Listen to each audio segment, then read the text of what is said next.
let's make no mistake about it. Most of the education system is really only geared towards like one or two different kinds of intelligences. It favors people who have a certain kind of intelligence. And which is stupid. It's a really stupid way of doing things. But what it can do is that for creative people, for artists, it creates such a fear and a phobia around failure. And it puts a lot of people off. I know that it's something that I still confront to this day. I've definitely gotten a lot better at it in terms of exploring it and having these kinds of conversations, right? Not just with you, but with other people and even with myself around it. But that's a terrific thing that you just brought into this, which is that, that right or wrong mentality has no place in creativity. This is Way of the Artist with Brandon Colby Cook and Evan Schulte. Identifying your blocks and demystifying your struggles so that you can claim your own path and make your life a work of art.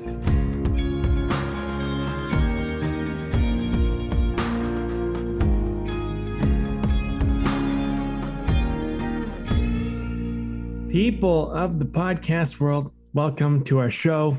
Welcome, welcome, welcome. Today, we're not going to take things too seriously. We're doing a not so serious podcast, which is basically a tradition that Evan and I started in the beginning, which was just let's roll sound and see what happens and see what we say and see what comes up. But I mean, in all fairness, Evan, it's not like we're entirely off the cuff. You and I are connected pretty regularly. We kind of know what's going on in each other's lives, and I'm sure some of that stuff will come up in the conversation as far as like where this goes, or maybe not. Who knows? You never know. But that's the thing. We don't take it too seriously. We don't try to control it. And I think one of the important things about these kind of conversations is that, art, the artistic approach or art in general can be taken a little bit like this. Like sometimes you're going to have a plan, sometimes you're going to have a direction, and sometimes you just got to go, okay, I want to create, and I'm just going to go off pure inspiration. And the desire to create is just enough to get started. So I don't know. I mean, I'm not sure where this is going to go just yet, but that's what I'm going to start with. And you got anything you want to add, Evan? Oh, yeah, no, I mean, I always enjoy the kind of throwing back to these conversations. And I think that, just as a listener, if out there, one of the neat things about this is that these are almost an insight into how we end up coming up with a lot of our topics, which just starts out as a conversation like, hey, what's going on for you? What's going on for me? What is something, what's a thought? What's an idea? What's something going on that has been interesting for you or has, been provocative or,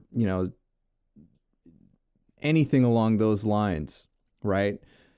Just digging in and mining into the things that are happening, the things that are really happening. That's always the best substance, I think, in terms of, what to pursue, what to go into, what's the real thing.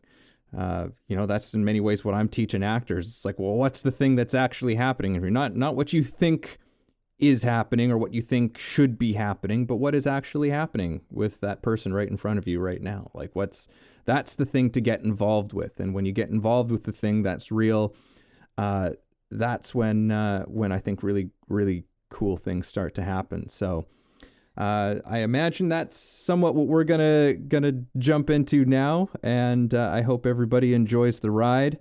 And let's do it. Let's do it. Yeah. Well, I started teaching another class recently, and something came up that it was a reminder how much people try to get things right. Something I'm noticing is like, there's this kind of, I forget about this because like I've been in the arts for like, most of my life at this point. And it's just like, when you're in the arts, you have to, at some point, accept that there isn't really a right or wrong. And good and bad is not so black and white, and and I don't just mean good and like poor quality, like good quality, poor quality, but also goodness and badness are not as black and white. And you learn this as you kind of navigate through, because you start to develop I think, not maybe not everybody, but I think for a lot of the arts, they demand a certain amount of empathy and understanding and comprehension of like why people do what they do. For example, to write an antagonist or a bad guy in your movie, traditionally you could write a baddie and they could just be this evil person. But in more modern storytelling, we tend to, I wouldn't say prefer, but like I think stories have evolved in the sense where there's like, well, we want to understand it a little bit. We want to like bad just doesn't come out of nowhere. There's reasoning behind it. It makes sense. Mm-hmm. Just like good quality, poor quality, all that stuff. Anyway, my point is that something I've been realizing is a lot of times people want to get the right answer. They want to do it right. And something I continually remind people I work with is like, there is no right answer. The right answer is something that you're going to have to kind of like find, and in fact, getting it wrong or getting the wrong answer is a part of finding your way to the right answer. So I think, for people who are scared to kind of like be a little bit off the cuff or to just like roll with it, that type of thing, is if you can recognize that you're like, well, what's going on here? Like, am I scared to make a mistake? Am I scared I'm going to, and maybe you attribute like making a mistake to embarrassment or being less than or whatever. And those are all layers you can go down. But I think like for these conversations, one of the things that we disband is like, well, look, we might get it wrong. We might make mistakes. We might stumble a little bit, but we will find our way. And we don't look at it as like something negative about ourselves. It's just a part of the creative process of like, we're including our audience a little bit in the brainstorming process as opposed to just the polished product. And there's value in that because, it's actually, we're living what we talk about. We're living the creative process. And that's what we're encouraging people to do. Yeah. Yeah. No, you open up a terrific can of worms here off the top, Brandon. All right. Yeah, no, it's, and again, yeah, in my class, one of the first things when people start going through the Meisner work, something that my teacher had said was a message that he had said to us, and it's one I continue to pass along, which is, the need to get it right works against you in doing what we're trying to do. And I think that this is one of those challenges that we come up with in our society, and one that as the quicker we can address it and confront it, the better. And it has to begin within ourselves, and when you can start to do that for yourself, that's the most important thing. But like when it comes to creativity, just creativity in any respect, creativity does not work or thrive in a space of right or wrong, right? Like creativity is play. Creativity is trial and error. Creativity is experimentation, exploration. And there is no objective right or wrong when it comes to it. I would argue that there is a sort of subjective right or wrong, but that's in that the only person that matters to is for you, the person who's creating it, right? Like, of course there will be, critics and people who come along and they critique and they judge creativity and stuff like that. But that's really ultimately not any of your business. Yeah. Like that's none of your business.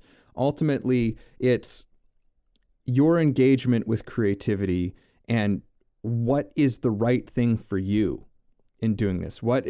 How is this thing that you're doing, how is it speaking to you in terms of of what it needs to be. Right. So I think that but in terms of there being an objective right or wrong in creativity, there isn't. That's just an idea. That's a toxic idea to just put out of your head. It's a challenge because most of us conditioned to the sense of there's right and there's wrong. There's the check mark and there's the X, on the question. And the X is bad. The more X's that you get, the worse your grade, and that means disaster for your life. That means you're not smart. That means that you're not going anywhere. That means that you can't get into a good school. That means that you can't get a good job. It just means you're no good. That's, if we really want to distill down like what the way that we go about that in terms of our education, the obsession and focus on that as being a reflection of what of value is so disastrous, because that's ultimately what it's saying. It's a measure of your worth, and if you don't perform under what are very specific conditions, let's make no mistake about it. Most of the education system is really only geared towards like one or two different kinds of intelligences. It favors people who have a certain kind of intelligence. And which is stupid. It's a really stupid way of doing things, but what it can do is that for creative people, for artists, it creates such a fear and a phobia around failure. And it puts a lot of people off. I know that that's something that I still confront to this day. I've definitely gotten a lot better at it in terms of exploring it and having these kinds of conversations, right? Not just with you, but with other people and even with myself around it. But that's a terrific thing that you just brought into this, which is that, that right or wrong mentality has no place in creativity. It has no place in creativity. Yeah. And if it does have anything, it's very minimal, very elementary, to the whole thing. Yeah, it's, it's one of those things is I think people sometimes come into the arts or they come into something like this, and then they try to apply principles that they learned in other areas, and it doesn't work in the arts. I've seen lots of athletes, myself included. I was an athlete when I was younger, and being an athlete, if you want to do something well, you just practice it and practice it and practice it, and then you get really proficient at it. And if you put a lot of practices together and you figure out how to coordinate them, you become a pretty good athlete, right? And it's quite simple. There is a certain amount of creativity and ingenuity that comes into actually playing a game and dealing with the dynamic obstacles of sport. But your practice is a lot of what you rely on to be able to perform. Mm-hmm. And I think with the arts, you can come at it with practice. You can practice a lot of things, and those will be helpful. I'm not saying don't do them, but there's a certain amount of rigidity, to practice. And what art demands of you is it demands a flexibility, and it demands more dynamic approach, dynamic expression. And this means that, something that would work in one scenario might go against what you think how to do, I don't know, just acting's like a great example of this. For example, you read a scene and you read the scene, and when you read it, you go, oh, at this moment, this person gets sad. And it might even say it in the script. They start crying, and you're like, well, that's what happens. And it's like, that's not what happens. That's what someone assumes happens. Maybe that's what you assumed happened, or maybe that's what the writer assumed happened, but that doesn't mean that's what happens. And the creative mind needs to look at something and be like, yeah, maybe. Yeah. They cry. Yeah, maybe. maybe, I don't know. Like, I'm not like this, like, and I think, if I could give an actor any advice, and this is something I would give myself at a younger age, anytime that any directive in any script ever tells you how to feel, just cross it out with a big black marker. Just get rid of it. It's not helping you. I'm telling you, it's actually, it's a prison. You shouldn't even look at that. And it's bad writing, first of all.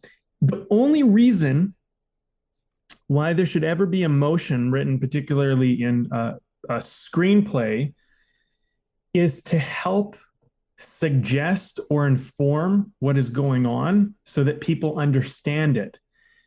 But it doesn't necessarily mean it's bad writing if someone does that. But for the actor who's receiving this, you need to not look at the script as like this right or wrong thing. You need to look at it as like a work in progress, even if it's gone through like 30 drafts and they've just sweated over every word and every little thing. You need to look at it like it's all new again.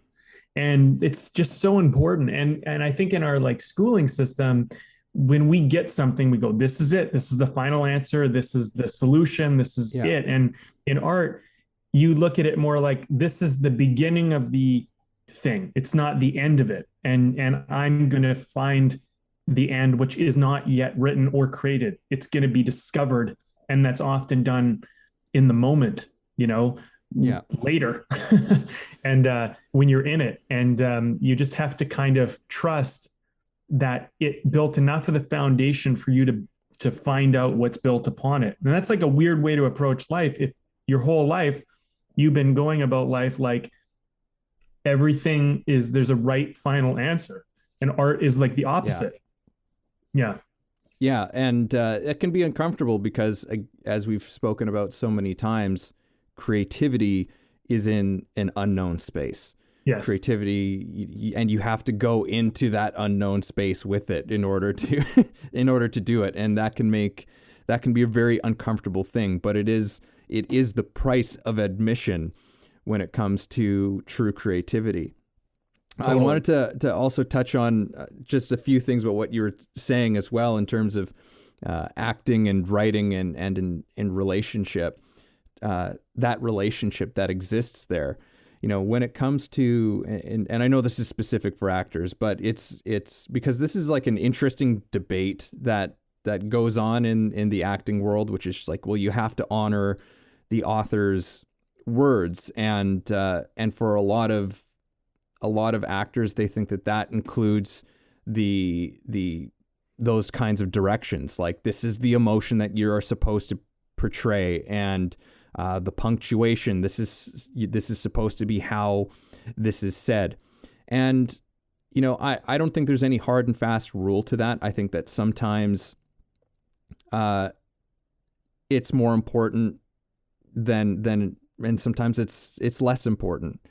Sometimes it gives you a clue into something, but not always. I think that ultimately, though, you have to give yourself permission to throw it away. But there are some weird little things around that, which is a lot of the times in a script when there's a certain point of action, whether it's, they get angry, or they're yelling, or they start crying, or, all that kind of stuff. It's very often that gets put into a finalized like publishing script, essentially. So when the author wrote it, that wasn't actually in there. But then while the play or the scene was in rehearsal or getting worked out, it gets added into it after the fact because the actors did that.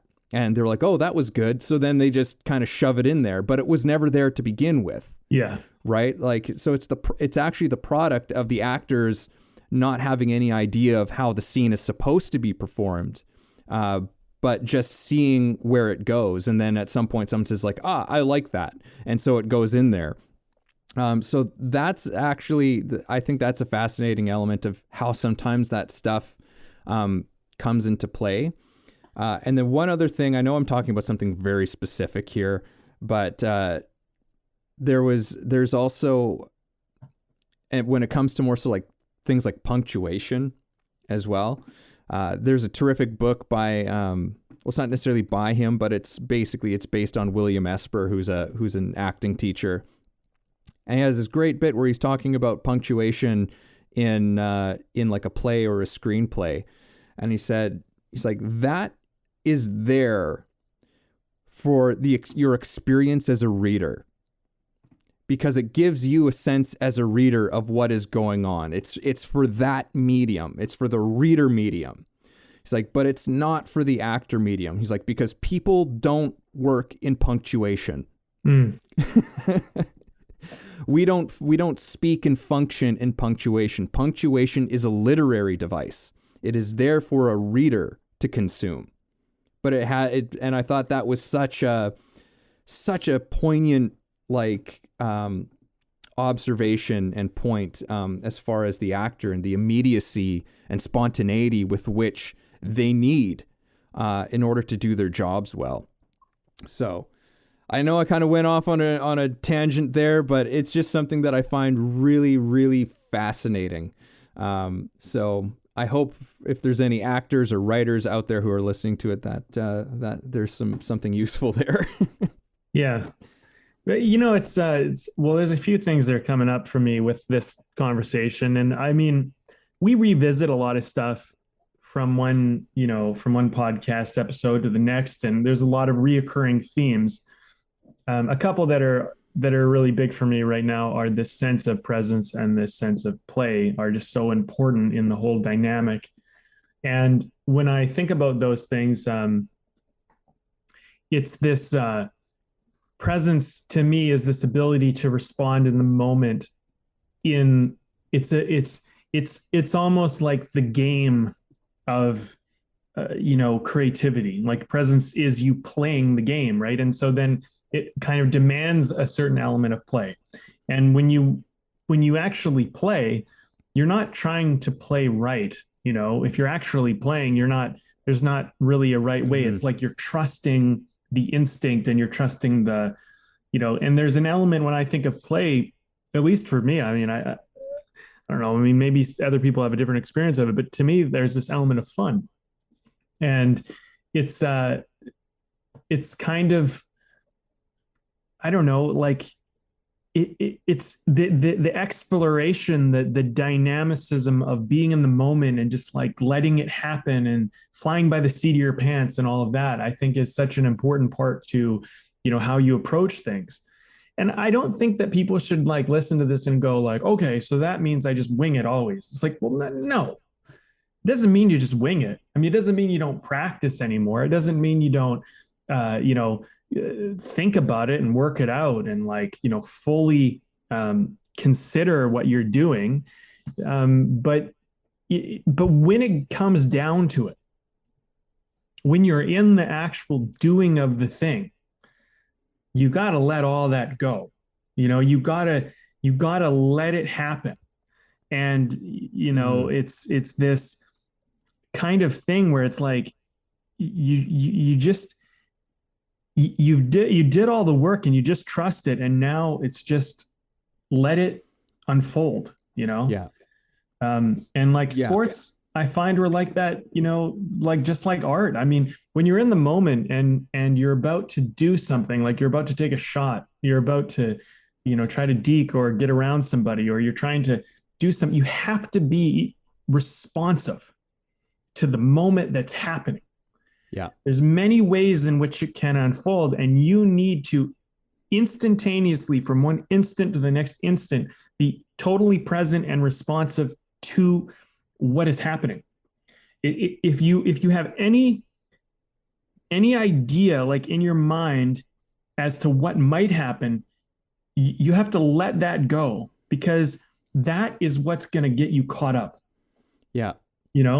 And this is the thing. It's like, we don't learn this, and we're not encouraged of this when we're young, at least not at this point in our evolution as humankind. And I think that it would be best if we were, because Yeah. it's an important part of the, not just the creative process, but like of life, you know? Yeah.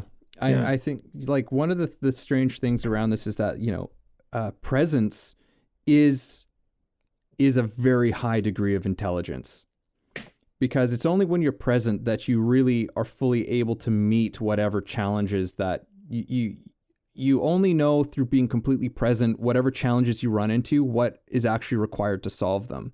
But so often we're trying to know the answers before we confront the thing. And as a case, we often actually miss what is actually going on in front of us because we have our idea of what's going on. It's like, oh, okay, I've prepared for this in your mind. It's like, well, that's not actually what's happening, right? So, we do our practice, we do our elements of preparation, as a way of nourishing us for the moment, right? Like it's there in the background, it's not in the foreground. It's really not to be thought about.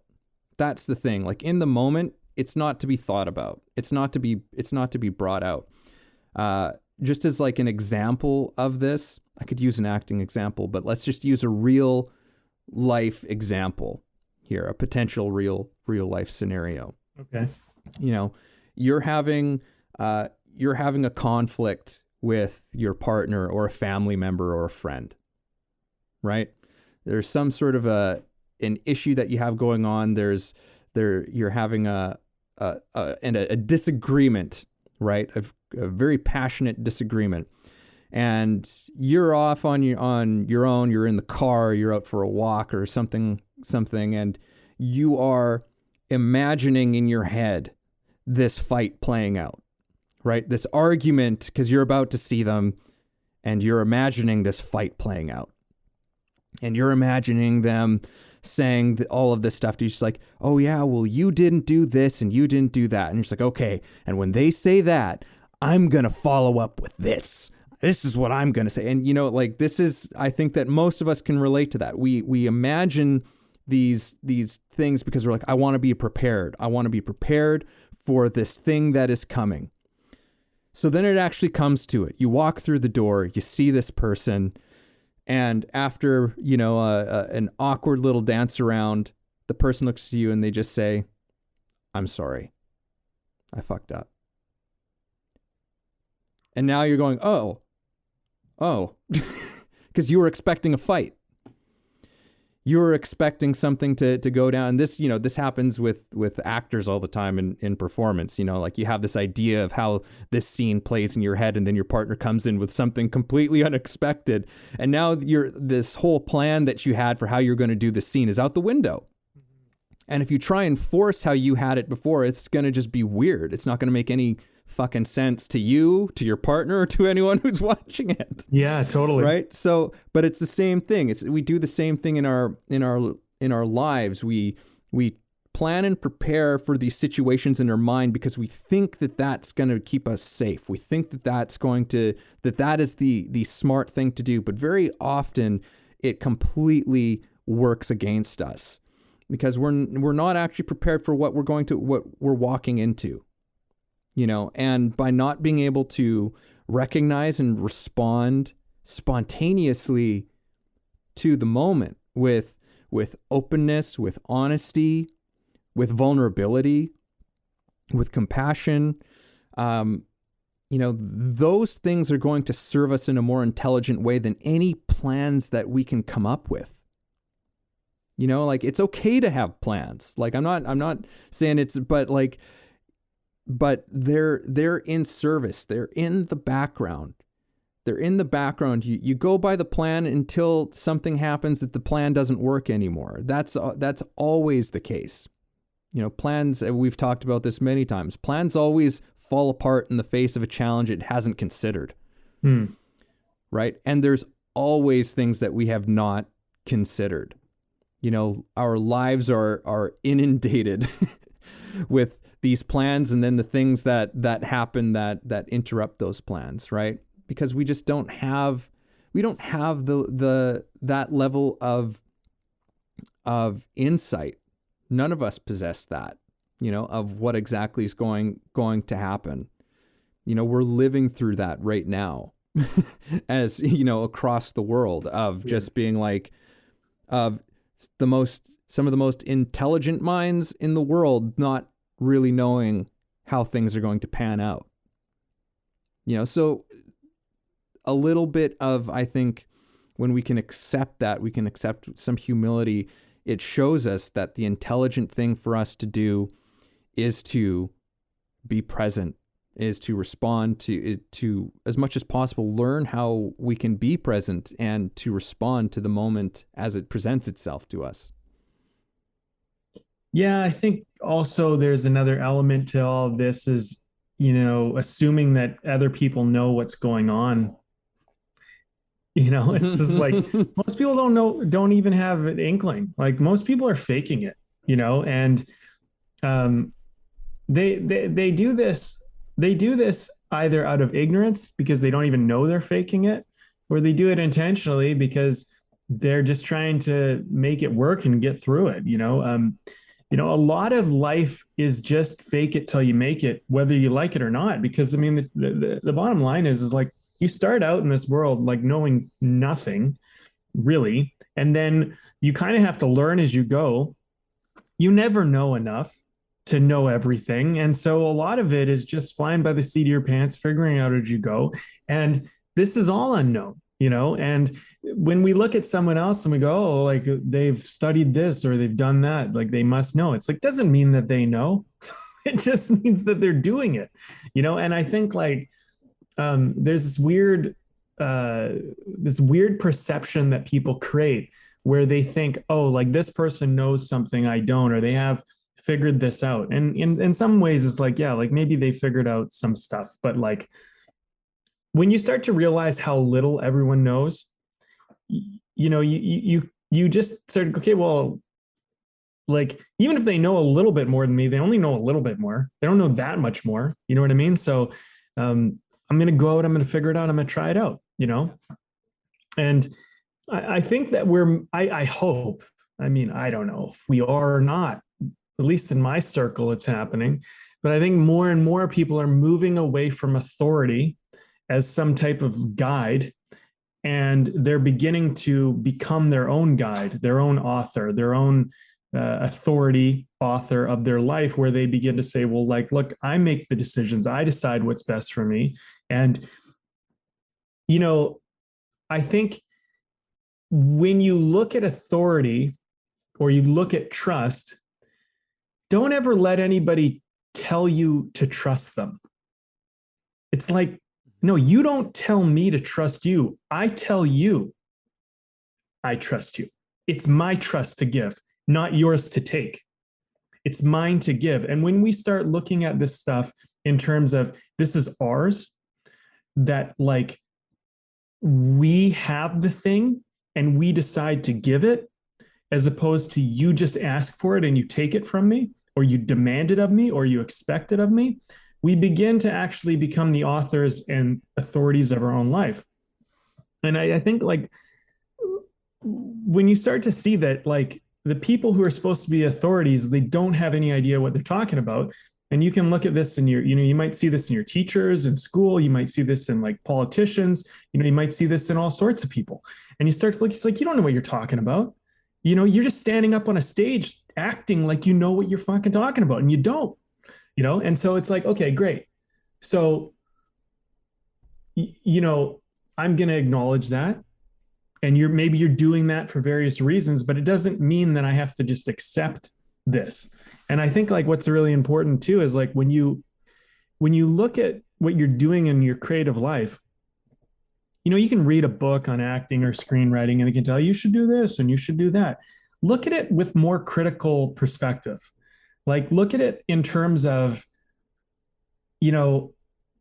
they're giving you an option, but don't look at it like it's the way. Never look at anything like it's the way until you've gone about it and done it and it makes sense and you go, oh yeah, this is my way. Like I'm finding my way. We call this way of the artist for a reason, right? It's like you could, how do you know? Here's a question just for our audience to think about. Let's say you're trying to walk the path of your dreams and you meet a guide along the way, and the guide says, walk down this path. This will lead you to your dreams.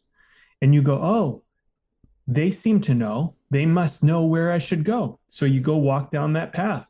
And it leads to this dark, fucking dingy hell of an area. And you're like, I guess this is my dreams because they told me so. And I guess this is all part of it.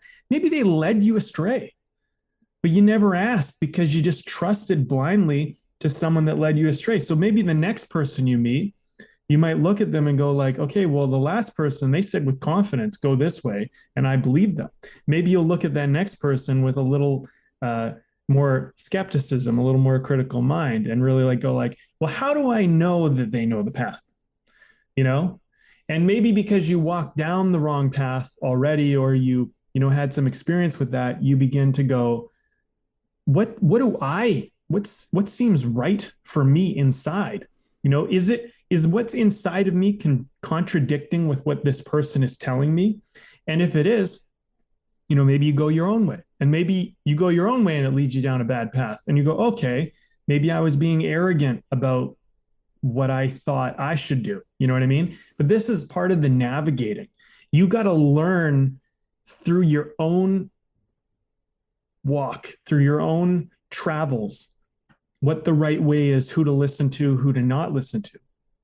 And one last thing I'll say about all of this, Evan, is, you know, this was a Jordan Peterson thing, but he, you know, they asked him like, well, something he was talking about trust, but he was saying like, when you first trust, you trust naively, you trust without having any knowledge. So it's like your parents and people who are just kind of like supporting you, you know, you just trust blindly, right? And this is a very early stage of trust. And then when you find out that people lie and cheat and steal and betray and do all of this stuff, and you have some of these experiences, you go, well, fine, I'm not going to trust, right? And so then you go through a stage of like, I'm not going to trust at all.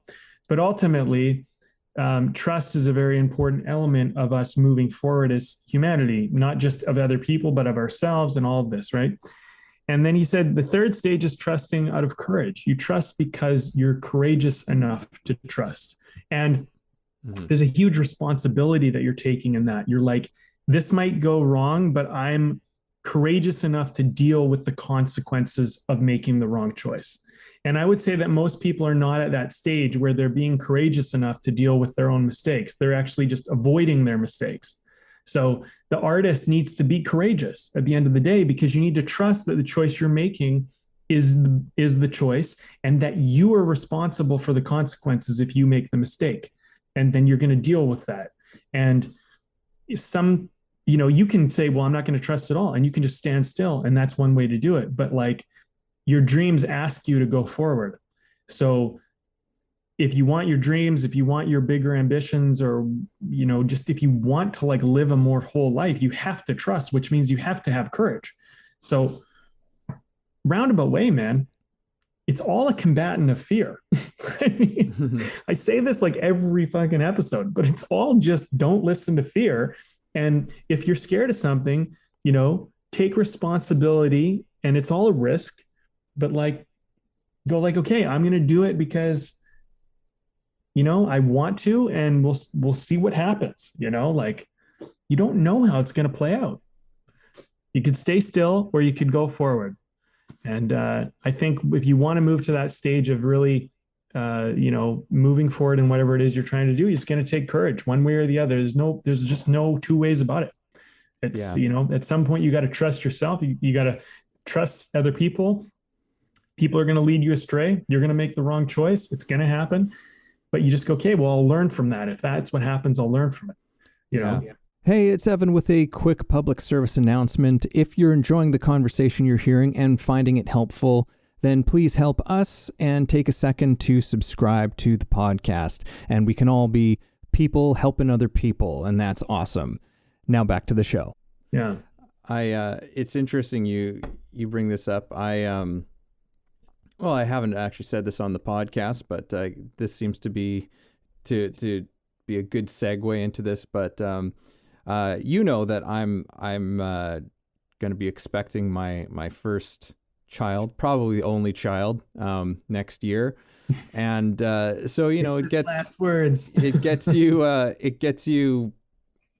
You know, I've been thinking about certain things, about what kind of person I want to be, what kind of example I want to set, what kind of,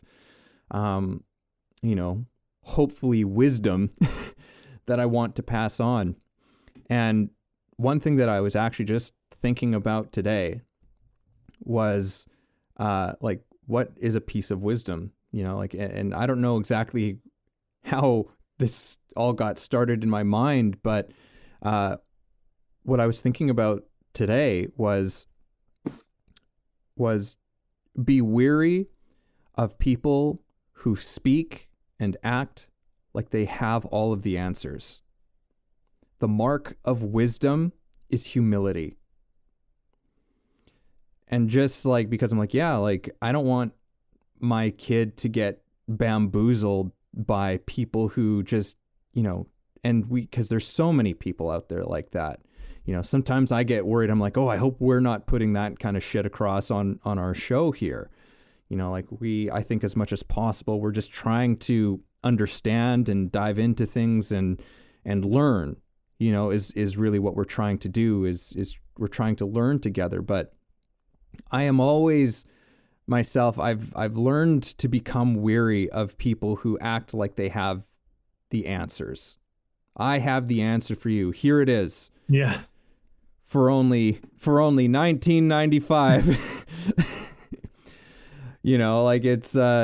It's I've learned that's someone to be weary of. Not necessarily that they don't have anything to share that's valuable, but to just be very cautious around people who are like that, who act like that.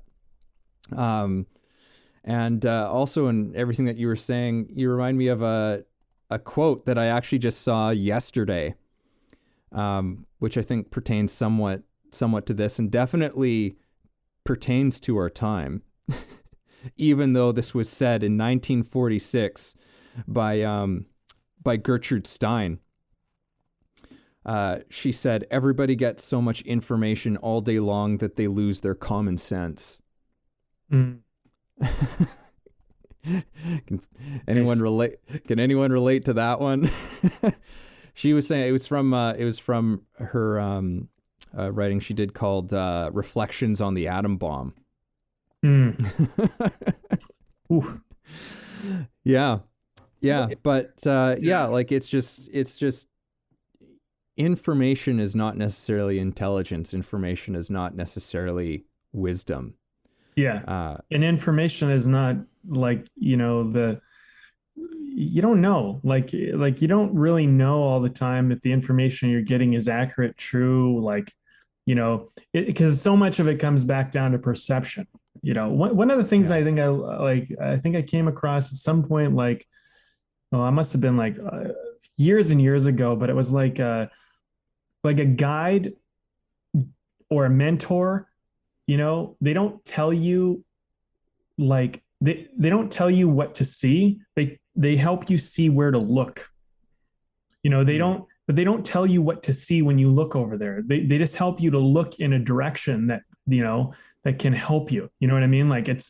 It's not about because you can look at something and we can look at the same thing, and what we pick out and what's important and what matters and how we extract information from that is different.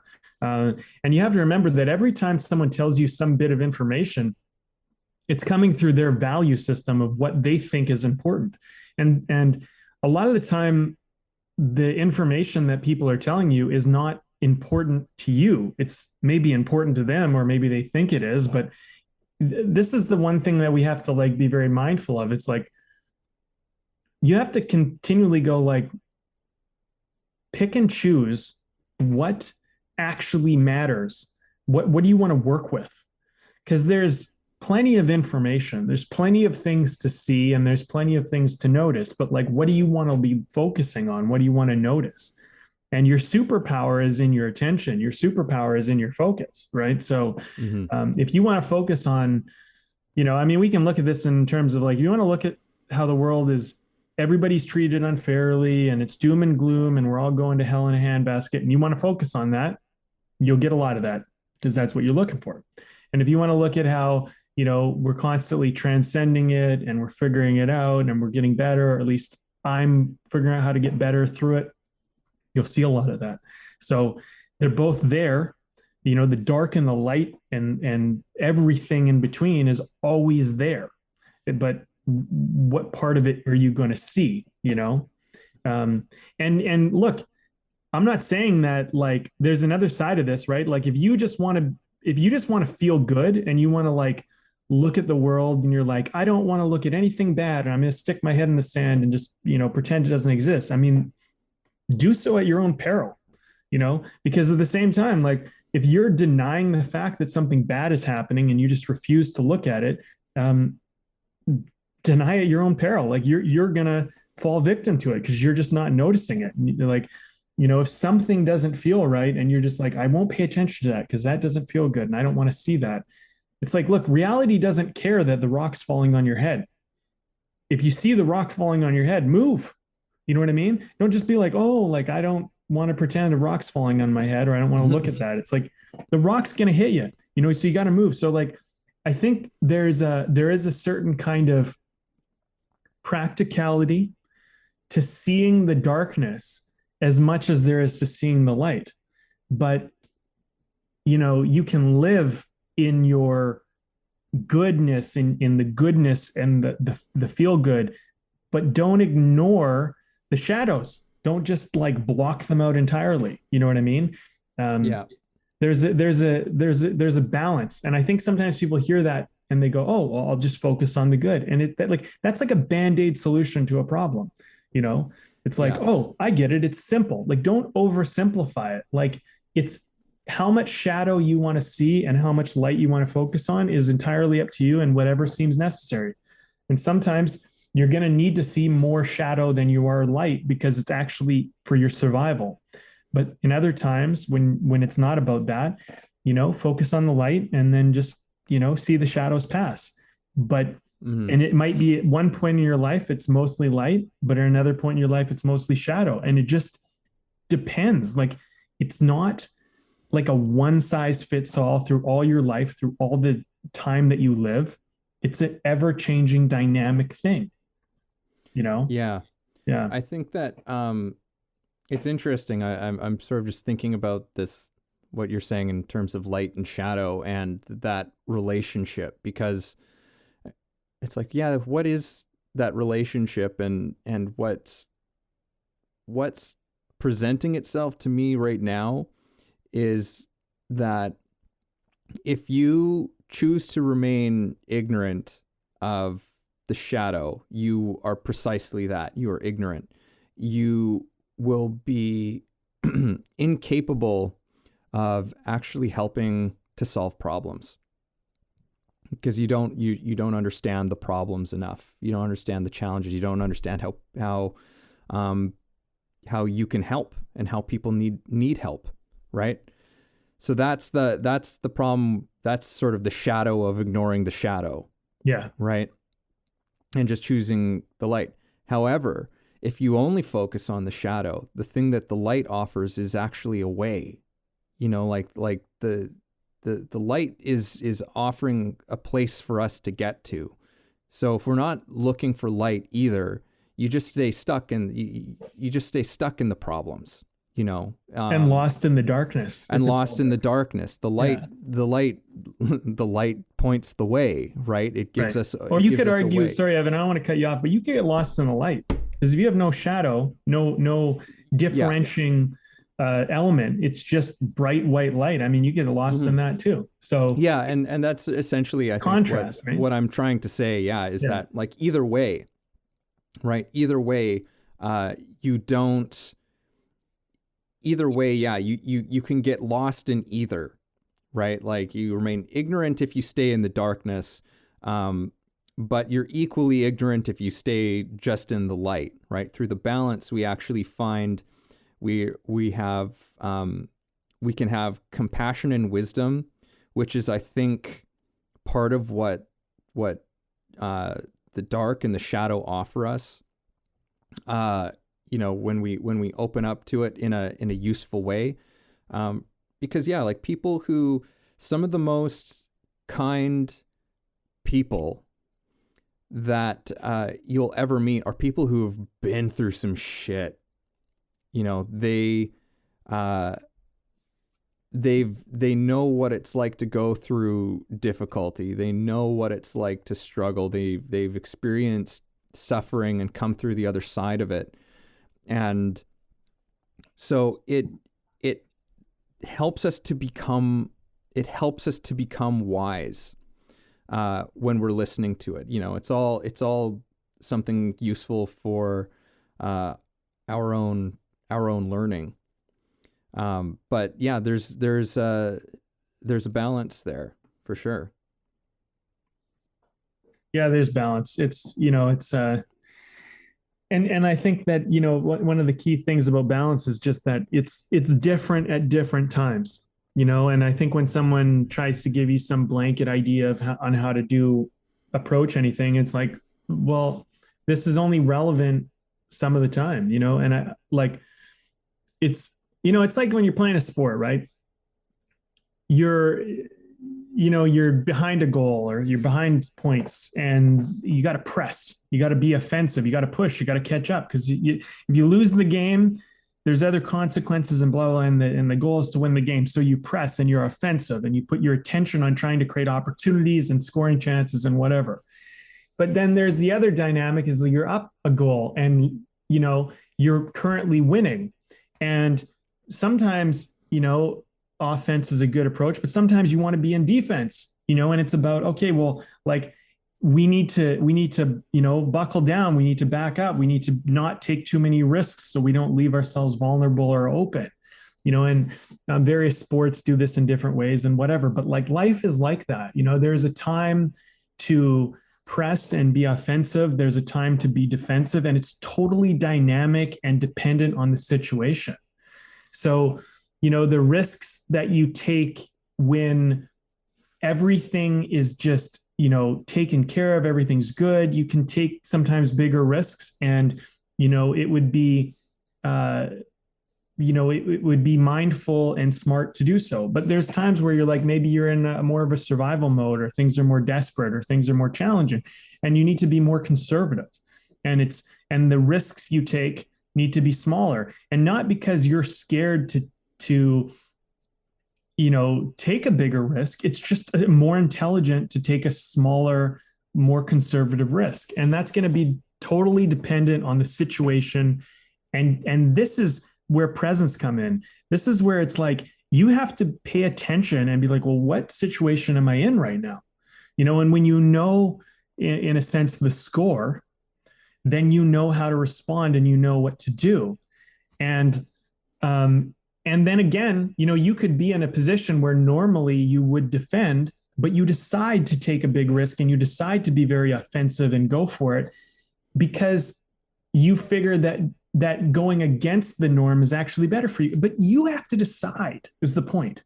And there's no one Band-Aid solution to every scenario. And I think like the artist looks at things in terms of, okay, what's my approach in this moment? Mm-hmm. And it might be totally unique to what someone else is. And it's so based on so many other factors, and only those factors, Yeah. And I think, just because you've brought up sports into this, but it extends well beyond sports. But, we have this a fairly common thing that is more so acceptable in our society, but we say it's like, oh, they have good instincts, right? Good instincts. And it's this thing that, when we think about that and what that means, it implies something you can't exactly be taught, right? It's something that comes from that person. They have an instinct about something. And that is, to me, is all about this presence that we're talking about. That's what instincts are. It's a sense of presence that tells you what to do before your head has figured it out, right? Like it tells you to just move, to do something. That's where, the best uh, that's where the best artists and athletes occupy so much of their time. The best business people, the best, leaders. They're not unintelligent. They're not uninformed. They don't bypass that. But as one of our favorite philosophers, Alan Watts, says, there's an infinite number of information that you can take in, and when it comes to any decision, it ultimately always comes down to making a gut decision. Right? You take in the information you can, but eventually you've got to make a decision, because you can stay stuck in just absorbing information, and you'll never completely exactly know what the right decision is. Right? Oh, it's interesting as this is going to come full circle. But, when we talk about good instincts, I think that those are people who have learned to listen and to develop a trust in how their whole being is responding to a moment. There's I wish I could remember exactly how this quote goes, but it was from a Japanese Zen sword master who said something like, "I listen with my whole body."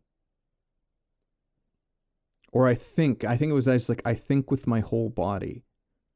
Like it's not just an element that comes up from the head. It's a whole body being responsiveness to the moment, and that's pretty trademark of a lot of the Zen arts, right? It's learning to develop and tap into that spontaneous instinct that knows what to do.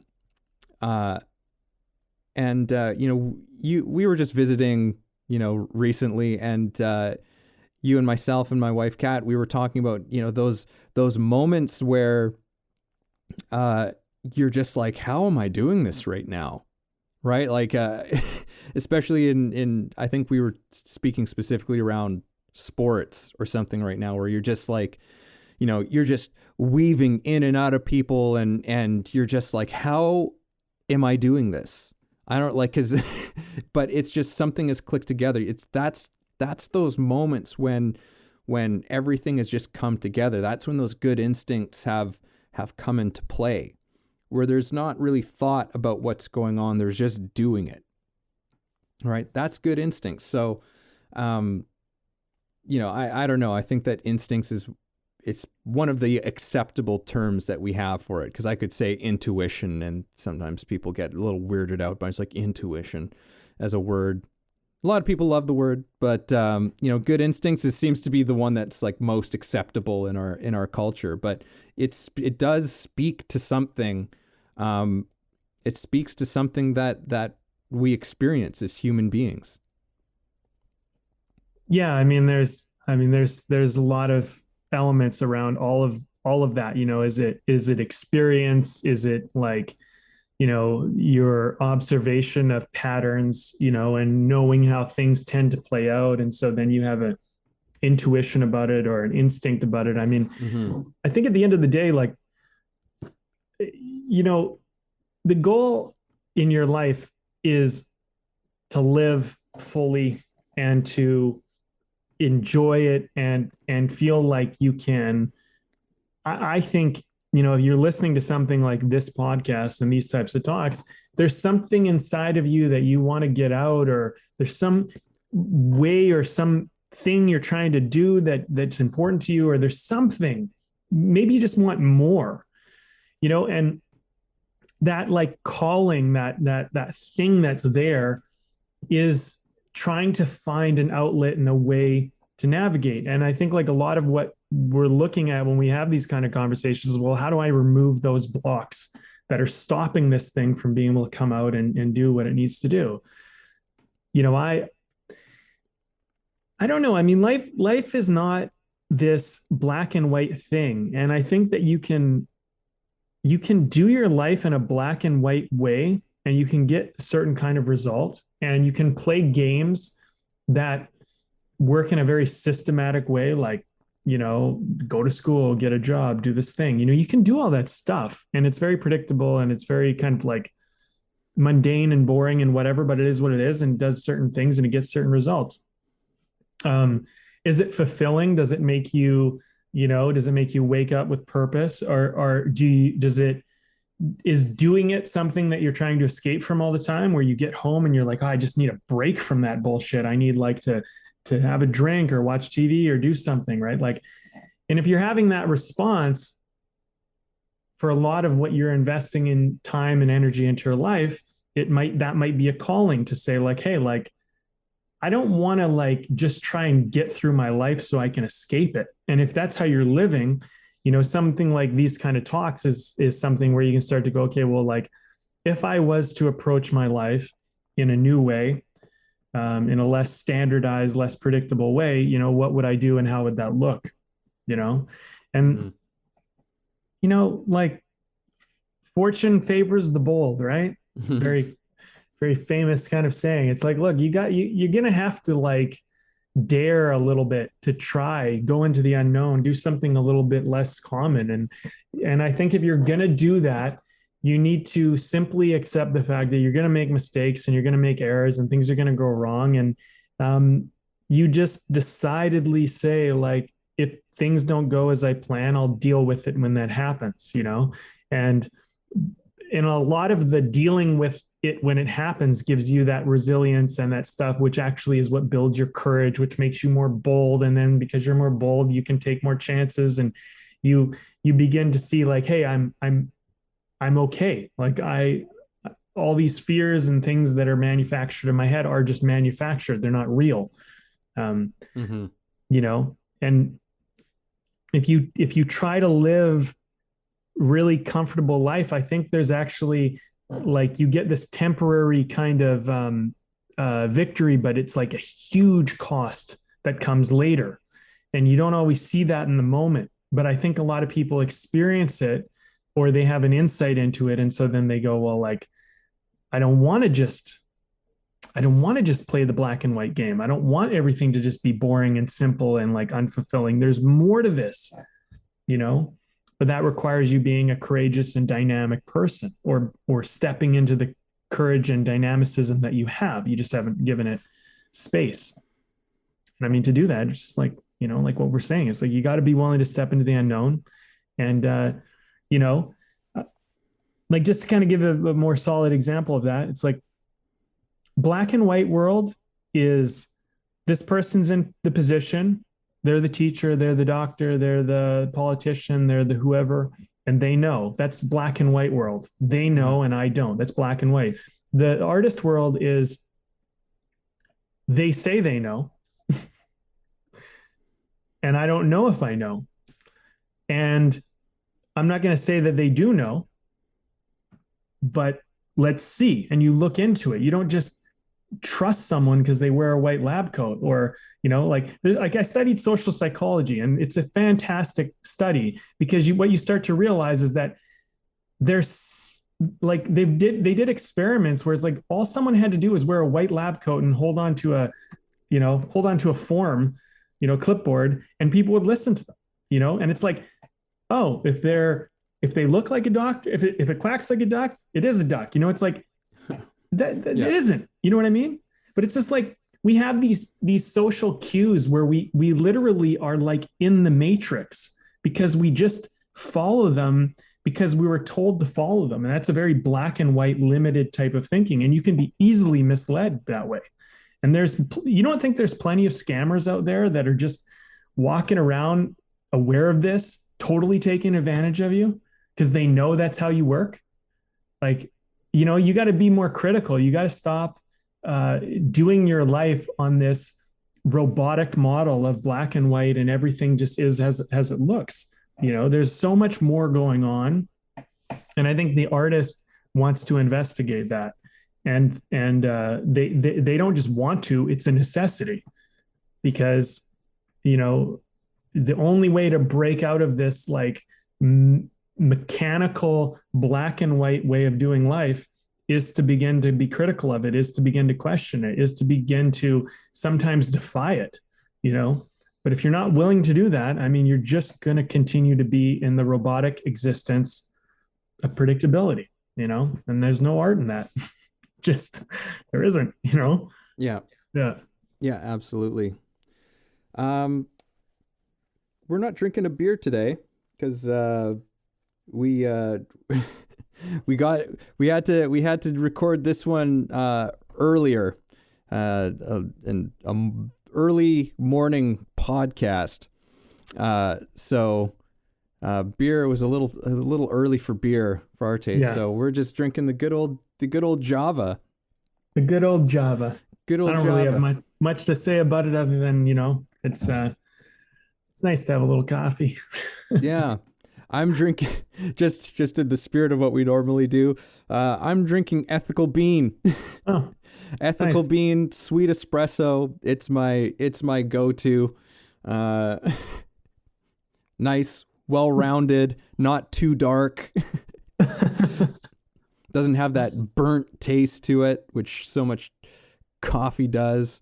It's nicely balanced and it's delicious. And you know what? I enjoy sitting down for a chat over a coffee probably just as much as I enjoy chat over a beer. So there we go. There you go. Well, I'll just leave it with your intro. I'm just having some coffee with some creamer. Well, I don't even know what coffee. I'm not sure. And the creamer is like I tried out this Oreo creamer, which is actually pretty good. Give it a shot. Sounds weird, but it actually it's actually Brandon. I know. I know. I don't know. I don't doubt that it maybe has a taste. I'm just imagining what the ingredient list in that thing looks like. I'm questioning, Brandon, just how much actual food product is in there. Yeah. But who knows? all right, rock on, man, rock on. You try it out, man. You try some things. Yeah. All right. Well, you know, let's wrap it up. I mean, I hope, I don't know, I'll start. I hope that we got to some type of clarity through this conversation. I feel like a lot of things that we talk about just kind of got reiterated over and over. But, you know, I would say, like, just give yourself more room to explore your life. Like, don't look at things so rigidly or so black and white or right and wrong or, you know, good or bad, you know, and stop taking information from outside sources as though it is more than what you know inside. You know, there's a time to follow the rules and there is a time to break the rules. You know, there is a time to you know, listen and take heed to the guidance, but then there's also a time to ignore it and defy it and go your own way. You know, if you come up to a crosswalk and there are no cars in sight and it's doesn't say walk, are you going to wait or are you going to walk? You know, and like technically it's jaywalking if you go and you walk across the street, you know, but like become aware, you know, like, yeah, like why does the law exist? You know, why does the rule exist? You know, and if we use this walking symbol, I mean, they do this so that in a busy time, there's a certain amount of predictability and it creates safety and consistency and flow. That's why it's there. So if you're going to break the law or break a rule, just try to understand why the rule is there. And if you understand why it's there, then it's not breaking it because the rule was based on a value. And so if you're not breaking the value, you're not breaking the thing. Same thing as if someone tells you to do something, but it breaks a value that you have, don't do it. Don't do something that goes against a value. Like just because it's the law doesn't mean you should do it. You know, and the artist needs to begin to become autonomous. You stop being a robotic machine. Like who says that you should go into a classroom, sit in a line and listen to someone talk at the front of the room? Like who says that that's the best model for education? Yet we all learned and we're all indoctrinated into that system. And so you go, okay, well, that's how it works in this environment, but it doesn't mean it's the best. It just is a model for doing something, and the artist, I personally believe that my opinion is that we should not be educated that way. I think we should be sitting in a circle, and who's ever the authority figure should be sitting in the circle with you as one of you, because I don't think anybody should ever be held as higher in terms of you're somehow like I think we need to eradicate certain things about status, trust. Like just because you stand at the front of the table or behind the podium doesn't grant you my trust. You don't get it just because you stood in the position or you wore the lab coat or you did the fucking thing. I don't give a fuck. Honestly, I don't. You have to earn it. And we need a society where not only do people have to earn our trust, but we earn our own trust. You don't just get it. You don't just get given these things. You earn them. You think about them and you work it out for yourself. People will tell you all the time, you have to do this and you don't have to do jack shit. You do whatever you want to do. And I don't mean to be vulgar with my language, but I feel like this is a point that's really important to bring home is like, look, be in the moment, be present, be dynamic, don't be a predictable little machine that just does as they're told and just follows like a paint by numbers model of your life. And I think that's kind of what we're trying to say. At least that's what I'm trying to say. You can paint outside the lines if that's what's right for you. And you're going to need to figure out when that is. And you need to stop looking for someone else to give you the answer. Or you need to stop basing, if you do paint outside the lines, if someone tells you, oh, that's wrong, if it isn't wrong for you, it isn't wrong. So you need to learn to have that kind of confidence and trust in yourself. And that's where your art exists. It exists outside of the realm of machine predictability, paint by numbers models. And I think this is the thing. This is, what we're getting to. And that's going to happen through presence. It's going to happen through courage. It's going to happen through play, exploration. And these are qualities that I implore you to invest in and investigate as an artist and just a human being who has so much more to offer than a paint by numbers life. Well said, sir. Well said. Yeah, I this conversation really jumped right out of this whole thing of right and wrong. And I'll just start out by reiterating what we were talking about at the beginning, which is that creativity does not exist in the space of right and wrong, right? Not in the objective sense, like there's a right way and a wrong way to do it. There's your way. That's always how creativity is doing it. There's your way, and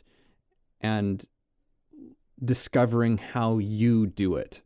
Just like how many people can play the same part, the same role, but no one's seen how you do it. Right. And that's the right way. The right way is you figuring out how you do it, how you connect to something, how you express something, the truth of something, through your eyes and sharing it and expressing it, creatively. Interestingly enough, I'm sure that we've probably talked about something along these lines before, but for some reason, I don't know, maybe we haven't really gotten into this before, but my favorite poem of all time is from Rumi, who's also the best-selling poet of all time. Even though I don't know how much money he ever made as a poet, because he lived many hundreds of years ago. But he has this poem, "Beyond ideas of right doing and wrong doing, there is a field, and I will meet you there." I encourage people to look up the rest of that poem. But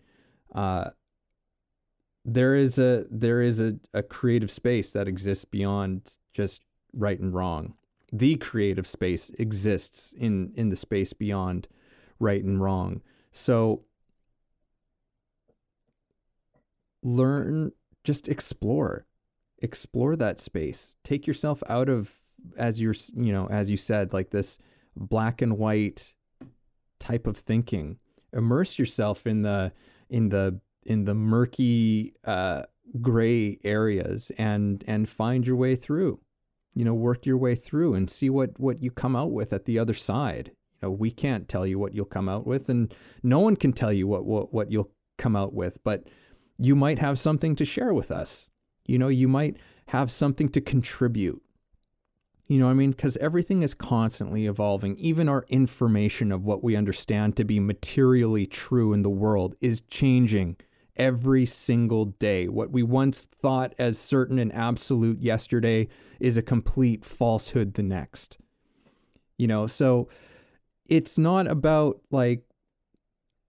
it's not about not having something to say on a subject. It's not about not even having something really great to say on something, but that it's really just about continuing to contribute to the evolution of knowledge and wisdom wherever you are and whatever place your passion is. You can contribute something to that, and know that other people will take what you have said and they will evolve it and they will grow it. And that's part of a beautiful tradition to be in.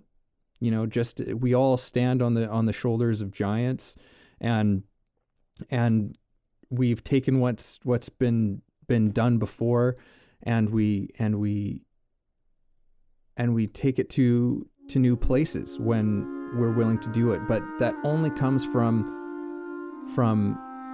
that exploration, that I think, as T.S. Eliot put it, that's the ceaseless exploration. That we come to maybe know a little bit about something.